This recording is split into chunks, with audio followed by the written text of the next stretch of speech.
Hey guys, it's me, Evelyn, here on Erotic X Loser, and today we're going to do this poster you see in front of you.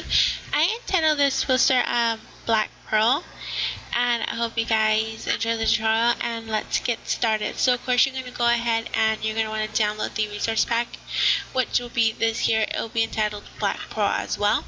You're going to get an image of Hyun-a here. And then you're going to get the wolf howling. This is very high quality. The bouquet is also high quality. A wolf and the river lake thing. And yeah, so what we're going to go ahead and do is close this one out. And we're going to go ahead and get started. So when starting your poster in general, you want to make a new document.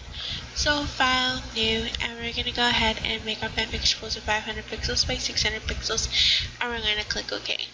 So now we have that done. We're going to use the forest lake texture, which is this here. We're going to go ahead and drag it into Photoshop, and we're going to use our move tool and drag it into the blank document. And you're going to set it however you see fit. I'm going to set mine like so. And we're going to leave it like that. You can stretch it out a bit if you need to. But I'm going to leave mine like so. Now I'm going to go ahead and grab in my wolf here. And here on my wolf, I want to get rid of the trees in the background. So what I'm going to do is I'm going to get my magnetic lasso tool, and I'm going to go ahead and select along the lines here. And it's going to grab onto whatever it sees as in line wise, and then select so, and I'm going to click up and around like so until it connects. Then I'm using my regular lasso tool, and I'm just going to add to the selection like so. And it doesn't have to be perfect because we're going to go ahead and we're going to duplicate the image by dragging the image or background image to the new layer icon and turn this one off, and we're going to click on refine edge while our lasso tool is selected. I'm going to get this red thing. I have my view set to overlay. So what I'm going to do is use my refine brush tool, which is right here, and I'm just going to go ahead and just select a bit of it, and I'm going to make my brush smaller by using the left bracket key. And I'm just going to drag along the edges here. And what the refine brush tool does is it grabs onto the edges of wherever your selection was previously, and it either expands it or takes away from it. So what I'm going to do is I'm going to leave it like so. It's not perfect, but it will do. You can either smooth the edges, contrast it, or whatever. I'm going to leave it like so. And I'm going to click OK. It's not the best, but it will do, and I'm going to add a layer mask. When I do that, as you see, it deleted the bottom part instead of the upper part. What you can do is go to Image Adjustments, Invert, if you just click the layer mask right here, like I did. As you can see, my wolf lost some of its ears. So on my layer mask, I'm using my brush tool, and I'm going to make it a hard brush tool. So I'm going to go to Recent Brushes, and I'm just going to append so they'll be at the bottom, like so. And I'm just going to go ahead and select a hard brush tool, make it small, where I can just use white on the black and white layer next to my image to bring back my wolf's ears and whatever is missing that I need. So I'm going to go ahead and do that like so.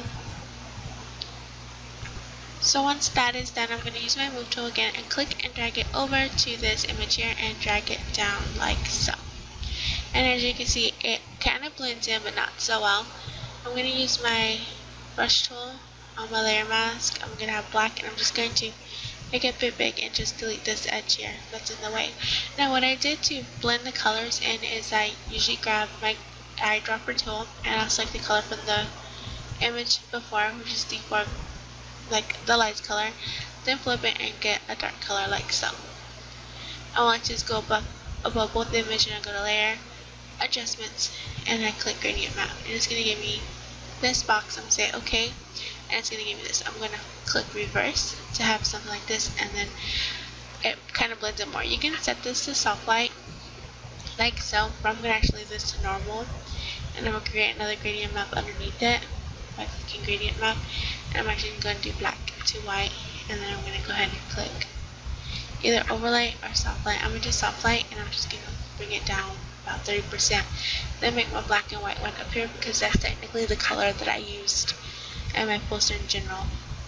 So I'm going to close this texture out, and I'm going to go ahead and bring in Hyun-a.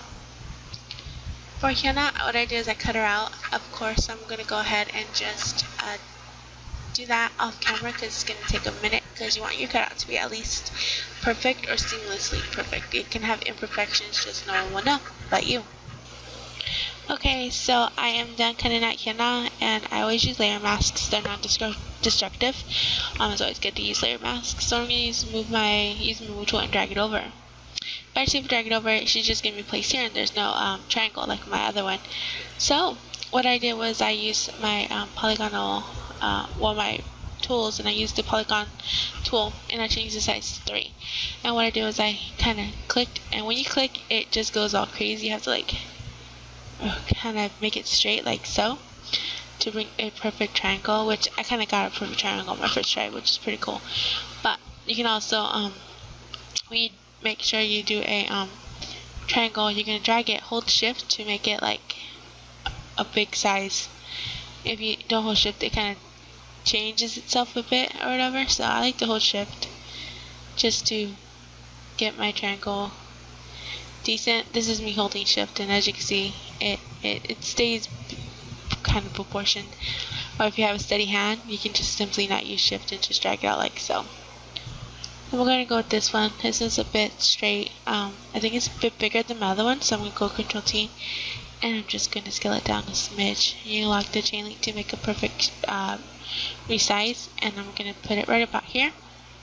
You can also go Control A to select our canvas, and on your move tool to have it center so that it centers directly in the document, which mine is centered, I believe.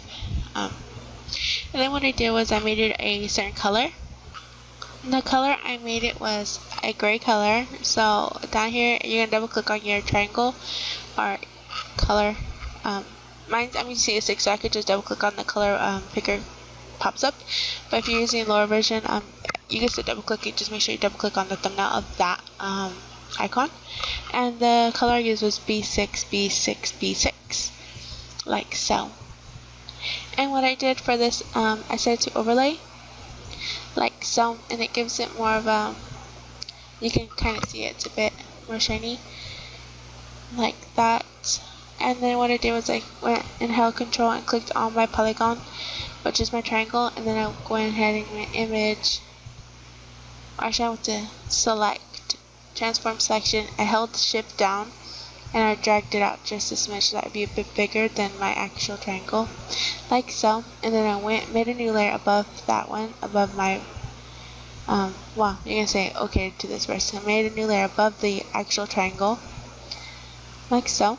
Make sure my color was white, so I went ahead and default colors, very white, my foreground color. I went to edit, stroke 1 pixel. You can change the color right here as well, and made it white. And what I did was I went Control D and select all, and I centered it so that it'd be center, like in the document wise. And I had to use my move tool just to shift it up so that it gives it this spaced look. And then I went ahead and brought Hyun-a on top of all the layers, like so.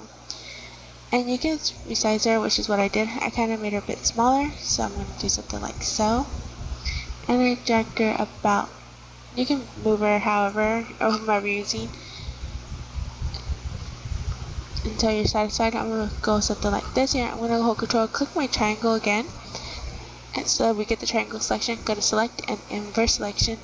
On Hyun-a's layer mask, make sure you use black, like so. And we're just going to go ahead and just erase like that. Control D to deselect. And as you can see, like I said earlier, my cutouts weren't perfect, so I'm going to use my black brush tool. I'm going to make it smaller, like so. I'm also going to make it fluffy. What I'm going to do is I'm just going to delete whatever is kind of poking through, like from her background, because her background was a pale color. So you can just do that. So, and then I'm going to click it again. I'm going to select a dark color from the background. So I'm going to go ahead and just do maybe the color like Hyun-a's dress or something like that. I'm going to make it underneath there, a new layer. I'm going to fill it in with that color. And then I'm going to go to filter, blur, Gaussian blur. I'm going to blur about 33%, and then I'm just going to fade it, just to give it more of an outer glow type of thing. It's like a fill in the sense. So next what we're going to go ahead and do is we're going to go ahead and drag in the wolf texture, and it's really high quality. I'm going to go ahead and close this image of Hyun-a. I'm going to click and drag it over, and as you see it's really big, like really huge. Control T, I'm going to click the chain link and I'm going to scale it down pretty much a lot. I'm going to do by about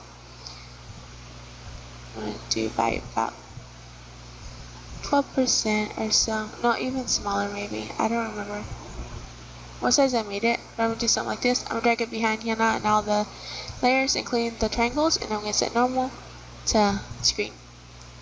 And you can move it like so. As you can see, it looks really good how it's like a silhouette, which is what I wanted. I'm going to add a layer mask.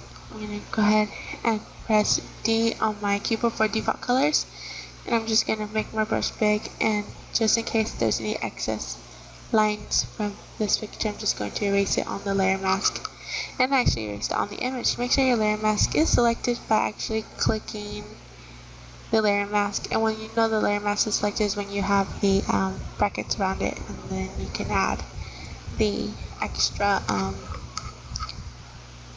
color like so. Now the last thing we're going to do is we're going to go above all layers. We're going to drag in our last texture, which is the bouquet texture. And what I did was I went to filter, blur, motion blur, and I motion blur at the angle at 45 and the distance almost 300. I did 298, but 300 really won't make a difference, so we'll just make it even 300. And what I did is I clicked it and used my move tool and moved and drag it over to this layer here, and I set it to screen to give it this nice color effect like so. And then lastly, the text. So the font I used was Mary and David, and I just typed in black pearl, and I used an off color of a light grayish tone, so I'll do something like this here, and I moved it so that it will be parallel to the triangle. My triangle is a bit crooked, so that's why it looks crooked on that one. You can go ahead and just Control T, or when you have this selected, just hold the control down, and you can see if it's the lines are parallel, and then you can like tilt it to match your